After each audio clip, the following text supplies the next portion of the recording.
नहीं नहीं माँ जी, आप बैठिए, बस सारा खाना बन ही गया है। श्वेता को बोल देती हूँ, वो खाना लगा देगी सबका।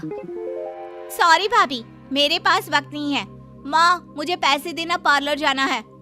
हाँ हाँ चली जाना, भाभी को भी ले जाना। वो भी जाने को बोल रही थी पार्लर, पर पहले ना मदद कर दे उसके खाना लगाने में। देख माँ, वो बहू है, उसे बहू रहने देना, इतना सर पर मत चढ़ा भाभी को।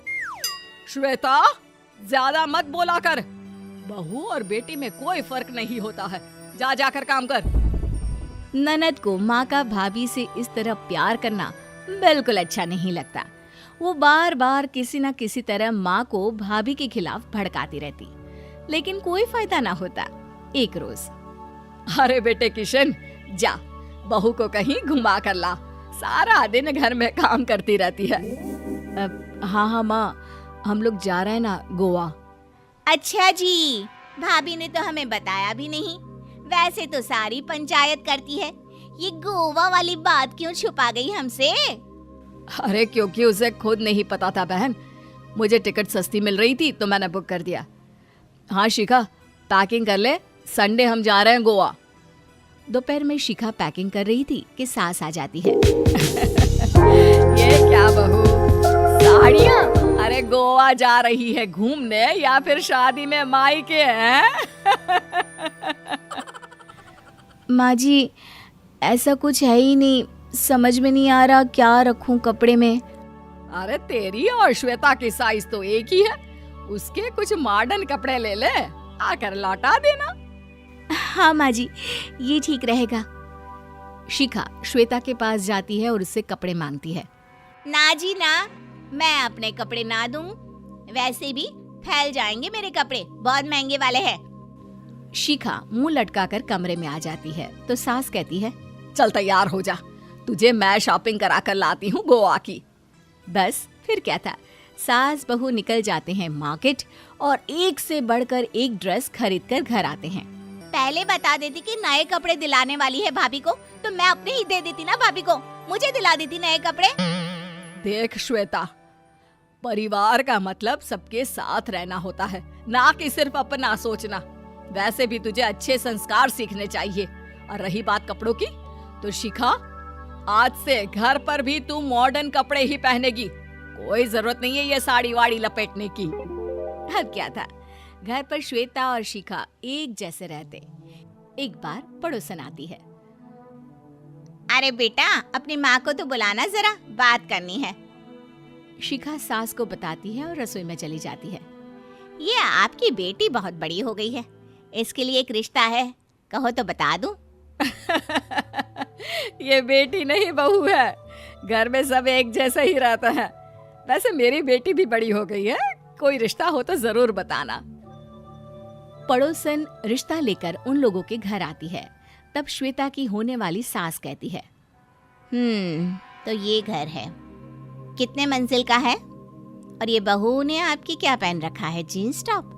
अरे भाई, साड़ी वाड़ी नहीं है क्या इसके पास? देखिए, सर्दी है तो साड़ी में बहू कैसे मैनेज करती, वैसे पहनती है साड़ी भी। देखिए, हम लोग ठहरे पैसे वाले लोग, कोई कमी नहीं है हम लोगों के पास पैसों की, बहुत पैसे हैं, जमीन, नौकर चाकर, कार, सब कुछ है, लेकिन घर में संस्कारी बहू चाहिए। समझ रही हैं ना आप? सास कुछ कहती कि श्वेता बोल पड़ती है, हाय रे, नौकर चाकर से लेकर जमीन, कार, पैसा, हाँ, मुझे रिश्ता मंजूर है मुझे।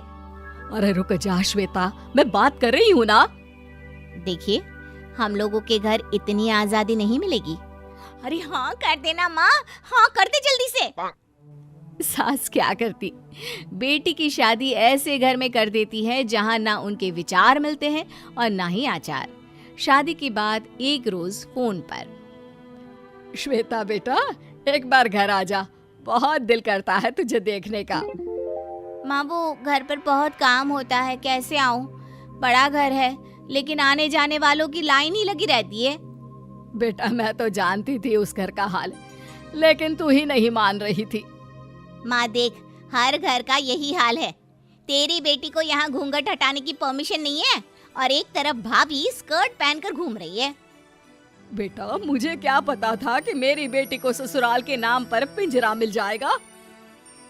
अच्छा माँ, फोन रखती हूँ, सास को गर्मा गर्म रोटी खिलानी है। तुम लोगों की तरह नहीं कि एक रोटी बनाओ, एक सब्जी बनाओ, फिर सारा दिन फ्री होकर घूमो। सास फोन तो रख देती है, लेकिन सोच में पड़ जाती है कि एक तरफ बेटी जिसे कोई आजादी नहीं, वहीं दूसरी तरफ बहू जिसे देखकर लगता ही नहीं कि उसकी शादी भी हुई है। अगले रोज। शिखा, अरे ओ शिखा। हाँ माँ, क्या हुआ? कुछ चाहिए आपको? मैं जिम जा रही थी। जिम के कपड़ों में बहू को देखकर सास को घूंघट में अपनी बेटी का ख्याल आता है। देख बहू, घर में बहू की तरह रहा कर। इतने टाइट कपड़े पहनकर जिम जाना पसंद नहीं मुझे। जा जाकर रोटी बना। रोटी? माँ अभी तो शाम की 6 बजे हैं, इस वक्त रोटी? अब क्या मेरे खाने पीने पर भी पहरा है? अरे जब मर्जी तब मैं अपने घर में खा भी नहीं सकती क्या? बहू को अजीब लगता है। वो समझ नहीं पाती कि जो सास कल तक इतनी सपोर्टिव थी, उन्हें अचानक से क्या हो गया। वो किचन में जाती है, गरम रोटी के साथ 2 तरह की सब्जी, रायता, सलाद सब लेकर सास के पास आती है। माँ जी, खाना। इतना सारा खाना? राक्षस समझा है क्या मुझे? रोटी मांगी थी मैंने गर्मा गर्म बस। पर माँ जी, रोटी खाती किससे आप? सब्जी तो बनानी थी ना। अरे भूख मर गई मेरी तेरी बहस से। जा जाकर काम कर, अंदर पूरी रसोई साफ कर। बहू अंदर चली जाती है। थोड़ी देर में श्वेता घर आती है। अरे शिखा, जल्दी से चाय ला, पकवान बना, मेरी बेटी आई है। अरे नहीं नहीं माँ, ड्राइवर बाहर खड़ा है। मैं तो घर का कोई सामान खरीदने के बहाने यहाँ आ गई हूँ। मुझे जाना होगा। अरे बेटा, पर कितने दिनों बाद देख रही हूँ तुझे। रहने आ जाना 2-4 दिन के लिए। आ जाऊंगी माँ, जब मेरी सास मरेगी तब। मैं तो रोज मन्नत मानती हूँ कि मेरी सास मर जाए तो अच्छा है। अच्छा चल, जा रही हूँ माँ। हे भगवान, कैसे कैसे दिन देखने पड़ रहे हैं मेरी बेटी को। सास अंदर जाती है, जहाँ श्वेता की जिम वाली सहेली का फोन आया होता है। क्या बात है, आज जिम नहीं आई? अरे पता नहीं यार, आज माँ को क्या हो गया अचानक। पर खैर कोई नहीं, लगता नहीं कि मैं अब जिम आ पाऊंगी। शिखा।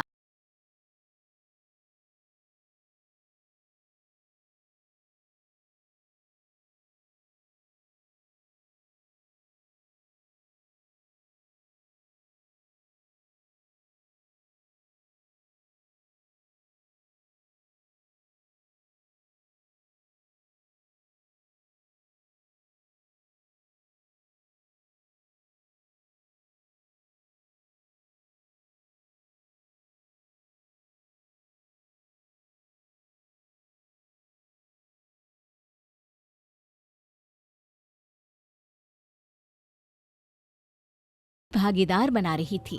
सासू माँ शिखा! बदल गई। अरे ओ शिखा, कहानी उस घर की क्या है हो गया? जहाँ बहू और जिम बेटी नहीं को जाना एक क्या? माना जाता था, लेकिन फिर।